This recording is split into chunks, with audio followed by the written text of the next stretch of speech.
नमस्कार। तो आइए हृदय रेखा पर विषय को आगे बढ़ाते हुए देखिए,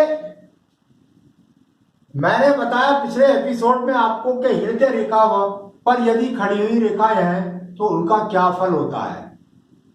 ठीक है, हृदय रेखा पर छोटी छोटी खड़ी हुई रेखाओं का फल बताया इससे पिछले वाले एपिसोड में। अब मैं आपको यह बताने वाला हूं कि हृदय रेखा पर यदि छोटी छोटी रेखाएं गिरने लगे तो इनका क्या फल है। देखिए,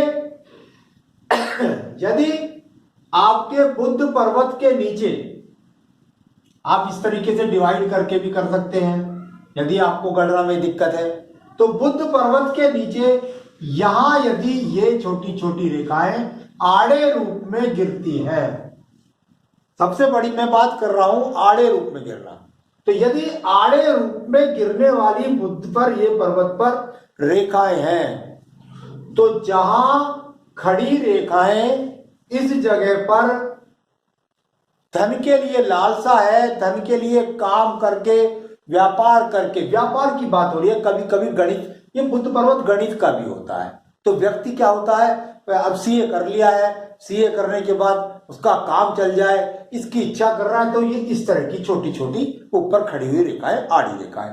परंतु यही चीज यदि व्यक्ति व्यापार कर रहा है तो यहां नेगेटिव रेखाएं जब नीचे को गिरने लगे तो वो अपने गलत डिसीजन के कारण, अपने लोगों से जिनसे व्यापार कर रहा है, इन रेखाओं के डाउन होने के कारण उस काम में उसकी डिमोशन हो जाता है, प्रमोशन ना होकर के उसका डिमोशन हो जाता है। और वो ये रेखाएं जब गिरेंगी तो उसकी बुद्धि सही प्रकार से निर्णय नहीं ले रही है, जिस कारण से उसे अपने व्यापार में नुकसान हो रहा है, अपने लोगों से बोलचाल के तरीके की वजह से धन का नुकसान हो रहा है।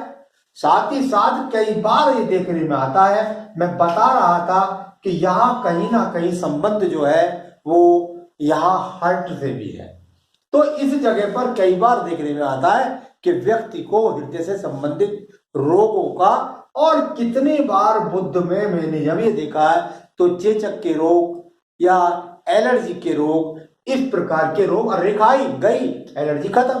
तो कुल मिलाकर के जो इसके कारक हैं उनका नेगेटिव फल मिलता है।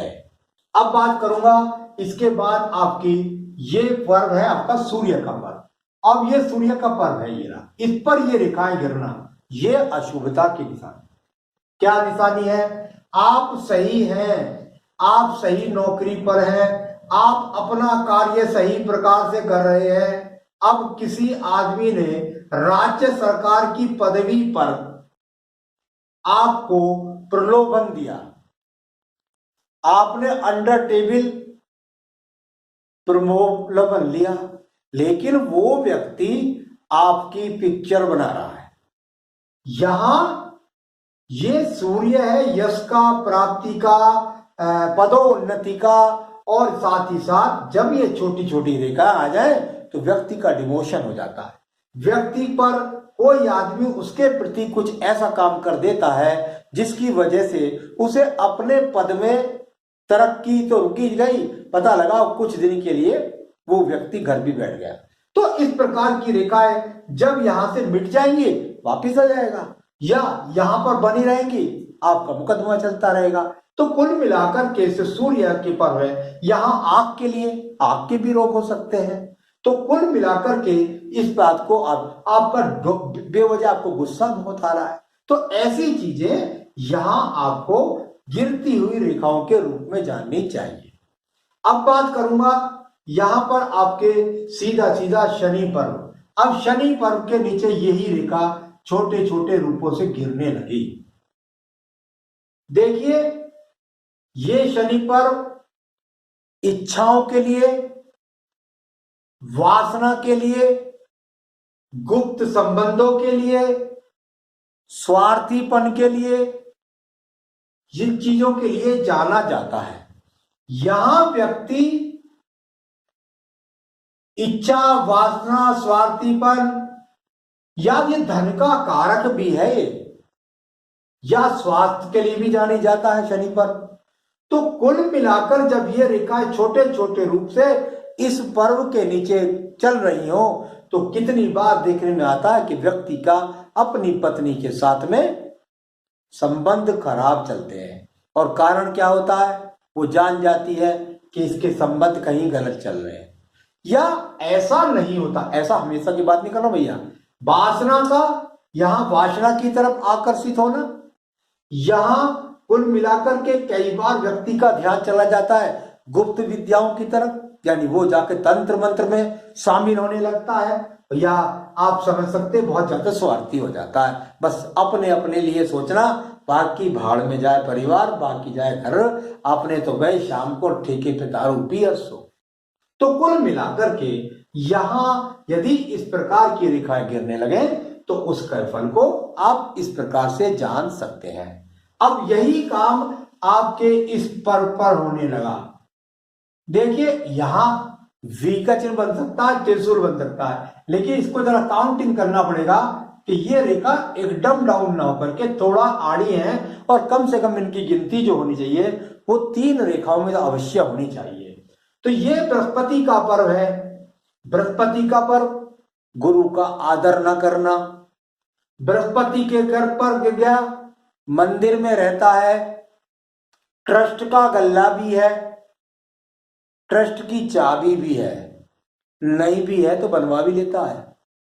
तो यहां जब इस प्रकार की चीजें, आप धर्म का काम कर रहे हैं, आप धर्मार्थ का काम कर रहे हैं, लेकिन एक धर्म ऐसे धर्माचार्यों को पैसा मिलता है, ऐसी बात नहीं, ज्ञान का पैसा मिलता है, लेकिन उसके बाद भी अपने ज्ञान के पैसे ना लेकर के साथ ही साथ उसमें ज्यादा इस बात की धन के प्रति लोलुपता बढ़ने के लिए साथ में कुछ अनर्थ कार्य करने लगे, तो वो बृहस्पति के नीचे पर्व के नीचे गिरने वाली है।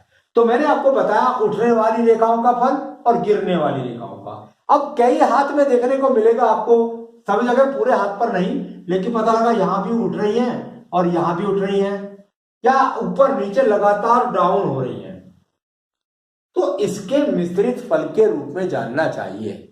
धन कमाया, धन गया, इज्जत कमाई, इज्जत गई।